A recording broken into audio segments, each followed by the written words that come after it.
కాదు. మీ పేరు కూడా మీరు కాదు, నా పేరు నేను కాదు. ఎందుకని? ఈ పేరు అంటూ పుట్టామా మనమేనా? కాదు కదా.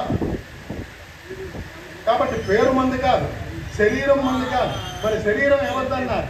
ఈ పేరుగా కాదు, మరి ఎవరిది? ఇందులో ఒక ఆయన ఉన్నాడు, ఆయన రక్తం లేచి వెళ్ళిపోతాడు. మనకు కింద పడిపోతాం. ఇప్పుడు ఈ శరీరం నేనని అంటాను, అన్నానికి వీలుందా? కాబట్టి ఏది నేను కాదో దానిని నేను అని అనుకోవటమునకు అవిద్య అని పేరు. అటువంటి అవిద్యలో మునిగిపోయినటువంటి కారణాల్లో ఉన్నటువంటి వాడు కాబట్టి అనూనమాన మహిమోన్నత చిత్తుడు, సమగ్ర కోపాగ్రహ బుద్ధి. సమగ్రమైనటువంటి కోపం ఎలా ఉంటుందో, మొత్తం టోటల్ కోపాన్ని అంతటి ఒక దగ్గర తీసుకొని పెడితే ఎలా ఉంటుందో దుర్యోధనుడు. అనార్యుడు కార్యములందు పనులు చేసేటప్పుడు మంచివారు చేసినట్టు చెయ్యడు, చెడ్డవారు చేసేలా చేస్తాడు. ఇందులో మనకి సంబంధించిన చాలా ముఖ్యమైన అంశం ఉంది, కోపము. ఇందాక కూడా వచ్చింది.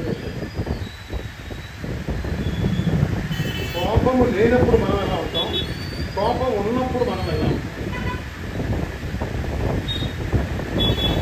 మానస సరోవరం అని ఒక సమస్య ఉందండి కదా. మానస సరోవర యాత్ర అన్నారు కదా, మానస సరోవరం. మానస సరోవరం అనే చెరువుకి వెళ్ళారని ఎవరు అంటారు? మానస చెరువుకి వెళ్ళారని కూడా ఎవరు అంటారు? మానస సరోవరానికి వెళ్ళారండి. మా ఊర్లో ఒక చెరువు ఉందండి అంటున్నాను. మరి ఈ చెరువుకి ఆ సరోవరానికి తేడా ఏంటి? నీటి వనరుల కోసం మానవుడు నిర్మించుకున్నది చెరువు. నీటి వనరులు ప్రకృతి సిద్ధంగా తనంతట తాను ఏర్పడినది సరోవరము. మన సరోవరాన్ని ఏర్పాటు చేయలేదు, బ్రహ్మగారి సంకల్పంతో ఏర్పాటు చేయడం సృష్టిలో ఉంది. అంతేత ప్రకృతిలో దానంతట సహజంగా ఉన్న నీటి వనరుని చెరువు అని అనకూడదు, సరోవరం అనాలి. మనం తమ్మించుకున్న దాన్ని తెరవాలి. మానస సరోవరం ప్రశాంతంగా ఇంత చక్కగా మనం మహాభారతం ఉంటుంటే మన మనస్సు మానస సరోవరం. అందులో తిరిగేది అది రాజహంస. మానస సరోవరంలో రాజహంసలు అంటారు కదా, రాజహంస అంత చక్కగా ఉంటుంది. ఆ మానస సరోవరంలో ఒక ఏనుగు దిగింది అనుకోండి, దాన్ని కల్లోలం చేసింది అనుకోండి, కల్లోలం చేసింది అనుకోండి, అప్పుడు ఏమవుతుంది? ఆ సరోవరం నీరు బురద నీరు అవుతుంది. ఆ నీరు ఒడ్డుకు దాకా బయటకు వస్తాయి, నీళ్ళు బయటకు వస్తాయి. అందులో ఎన్నో తామర పువ్వులు, కలువ పువ్వులు, మంచి అవన్నీ తెగిపోతాయి. ఇది మానస సరోవరంలో జరిగేది. ఇప్పుడు నేను కృష్ణ కోపానికి చెప్పినాను, నీ మనస్సులో కోపము అనేటువంటి ఏనుగు దిగిందనుకో, దిగితే ఏమవుతుంది? అక్కడ నీరు బురదైనట్టుగా నీ రక్తము కలుషితమవుతుంది. ఇది ప్రవహించేది, అదే ప్రవహించేదే కదా. అంటే ఏమంటారు? ఏమన్నా చాలా చాలా బీపీ అన్నానికి చాలా కాస్త ఆవేశమైన మాటలు అర్థం కాదు.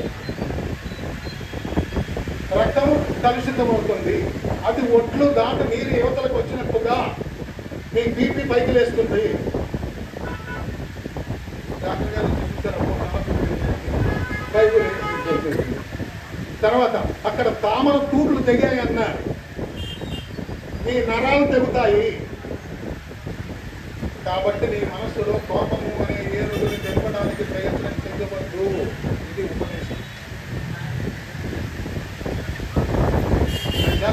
కోపాన్ని మన అదుపులో ఉండాలి, కానీ కోపం అదుపులోకి మనం వెళ్ళకూడదు. కాక విన్న తర్వాత ఖచ్చితంగా మానవుల్లో మార్పు వచ్చి తీరుతుంది.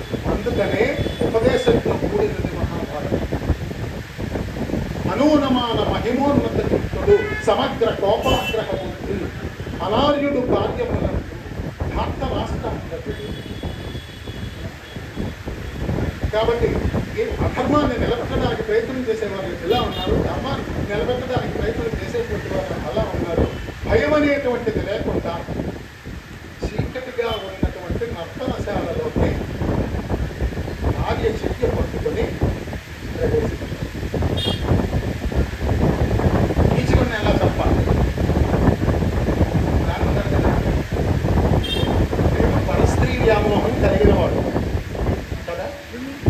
చావు చూశాక,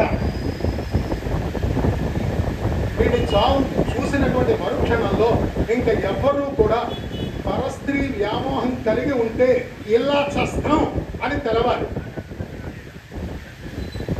మన చావు ఇలా ఉంటుందని తెలవాలి, ఉదాహరణగా ఉండాలి. ఆ పిడికిళ్ళ ముష్టి పట్టింది ఏదో నిందా వాక్యం కదండి, పిడికిలతో ఇచ్చినటువంటిది తీసుకున్నాడు కాబట్టి ముష్టి. ముష్టాముష్టితో పిడికిలతో చేసేటువంటి యుద్ధం, అలాంటి యుద్ధం చేసి ఈ పొట్టలో ఈ కాళ్ళు చేతులు మొహం అన్ని లోపలి కూర్చి ఓ మొత్త చేసి తీసుకుని చచ్చిపోయాడు. ద్రౌపది చచ్చిపోయాడా చూస్తావా? అలా వెళ్ళి ఒక కాగడ పట్టుకొచ్చాడు. తీసుకొచ్చు చూచు చేరి ద్రౌపదీదేవి అక్కడ పెట్టా వెళ్ళి ముక్కుపై అంగుళము ముక్కుపై చేసుకుని ఇంచక ఇంతకై ఇంత చేసితే అమ్మని కవిత్వం చాలాగా ఉందా? ఏం కవిత్వం ఇలా చావటం కోసం ఇలా చేసావయ్యా నువ్వు? ముఖ్యమైనటువంటి కవిత విన్యాసం చేతన స్వామి కవి భయ కవి మిత్రుడు. సంస్కృత కవిత్వానికి తెలుగు కవిత్వానికి కూడా పరిచయమైనటువంటి వాడు, అద్భుతమైనటువంటి కవితా విన్యాసాన్ని నిర్వహించినటువంటి వాడు తిక్కన గారు. అందుచేత కీచకుని యొక్క మరణాన్ని చూసినటువంటి తరువాత థ్యాంక్స్ చెప్పాలి. ఇంత పని చేశాక భీముల వారికి కూడా కాస్త థ్యాంక్స్ చెప్పాలి కదా అని చెప్తాను. కొలువుల్లో పొలని కోపమట్లెత్తిన తలక నిలిచిన ధైర్య గుణము మన వారిలోన ఒక్కరిని పిలువక. నిన్న విపరీతమైన కోపం వచ్చింది. ఎప్పుడు నన్ను కీచకుడు కాలుతో తన్నిన సందర్భంలో అన్నయ్య ఒక్క మాట అన్నాడు. ఆ కోపాన్ని అలాగే తగ్గించేసుకున్నాను.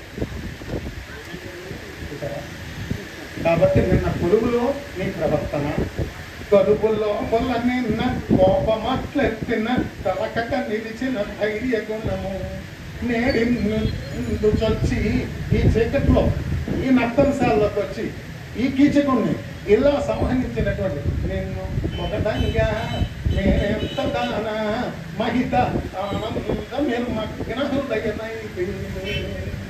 ఎంత ఆనందం పొందానో చెప్పలేకపోతున్నాను. మహిత ఆనందం నిర్మగ్న హృదయనైతే అంత విన్యాసం వెళ్ళిపోయిన ఇక్కడ ఉండకూడదు. నువ్వు వెళ్ళిపోయినట్లయితే నేను కూడా వెళ్ళిపోతాను. మళ్ళీ ఒళ్ళంతా పడుకోవాలి, నేను మళ్ళీ నిద్రపోయినట్టుగా ఉండాలి కదా. రాత్రి ఎవరికి తెలవకుండా జరిగినటువంటి విషయం కదా అని పంపించేస్తే వెళుతూ ఏమని అనుకున్నది అంటే కీచుకుని చచ్చిపోయాడు కదా. నా భర్త నా మీద ఎంత ప్రేమ చూపించాడంటే కన్నెత్తి నన్ను చూసిన వాడు ఎవరో కూడా తెలియకుండా ఉండేలా. రేపు పొద్దున్న ఎవరు చచ్చారో తెలియదు కదా. అందుచేత ఈ చచ్చిన వాడు ఎవరో చెప్తే పోలేదా అనుకుంటా. వెళుతూ కాపలా ఉండేటువంటి వాళ్ళ దగ్గరికి వెళ్ళి నేను నా భర్తలు గంధర్వులు అని చెప్పాను కదా, ఆ గంధర్వులు నన్ను అవమానించిన కీచకుడిని చంపేశారు, వెళ్ళి చూడండి. లోపల వెళ్ళి చూశారు. ఎవరు చచ్చిపోయారో తెలియదు. ఎంత ఆధారం చూసి ఖచ్చితంగా కీచుకుని చెప్తారంట. వెళ్ళి ఉపకీచుకుడు వీడు సోదరు వంగమండి వాళ్ళ దగ్గరికి వెళ్ళి వాళ్ళు మీ అన్నగారు వెళ్ళిపోయారు, గంధర్వులతో మాయతో చంపేశారు, ఎవరు చంపాడో కూడా తెలియకుండా చచ్చిపోయారు. అది ఎలా జరిగిందన్నారు. గమో చూశారు, మనవాడే చచ్చిపోయాడు. ఈ గంధర్వులు వీడిని ఇప్పుడు దహన సంస్కారం అది చెయ్యాలి కదా అని తర్వాత పశ్చాత్తం రాత్రి చేశారు. పోయిన వాడు పోయింటే ఉంది. చూసిన వాళ్ళ సోదరుడు వాళ్ళకి ఒక ఆలోచన వచ్చింది, ఎందుకు వచ్చాడు రా మన అన్నయ్య అనుకున్నాం. అదిగో ఆవిడ వల్ల ఒక పని చేద్దామన్నారు. ఈ సెవెంత్ ఆవిడ కూడా కట్టేసి కాల్ చేద్దామన్నారు. ఆత్మకి శాంతి కలిగింది, కోరిక జరిగింది. శవానికి కట్టేశారు, ఊరేగిస్తున్నారు, శ్మశానాన్ని కొట్టుకుంటారు. దేవుడు అరుస్తాడు, రక్షించండి నన్ను, నేను సేవలు ఒడు కడుపుతాను. నీ అనుకున్న భార్య అనుకున్నా చూస్తే ఏముంది, పెద్ద ఊరేగింపు, దానికి ఏమిడేమో కట్టేసి ఉంటుంది. ఈ 100 మందికి చౌకాలం వచ్చింది అనుకున్నాను. వెనక శ్మశానానికి వెళ్ళారు, చుట్టూ పిక్కు రెడీగా కూర్చున్నాడు. వచ్చిన వాడు వచ్చినట్టే మొదలు 100 మంది నవ్వి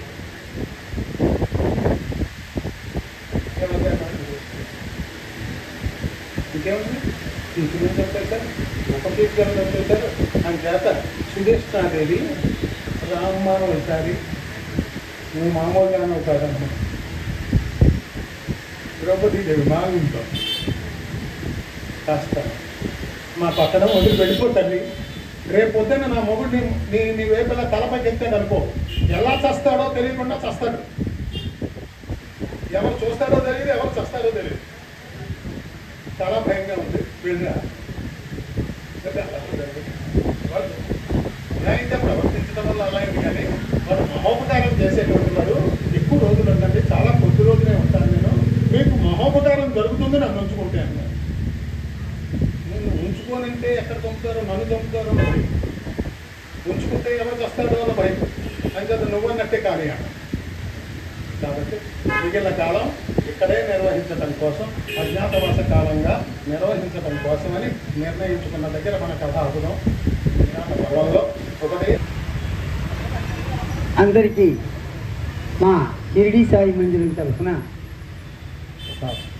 పునః సుస్వాగతం. ఇంతేనా? ఏ దేశం వాళ్ళు మళ్ళీ మాకు స్పందిస్తారో తెలియదు. ఇదంతా కేవలం అందుకే ఆనందం పట్టైపోతాను నేను. నిజం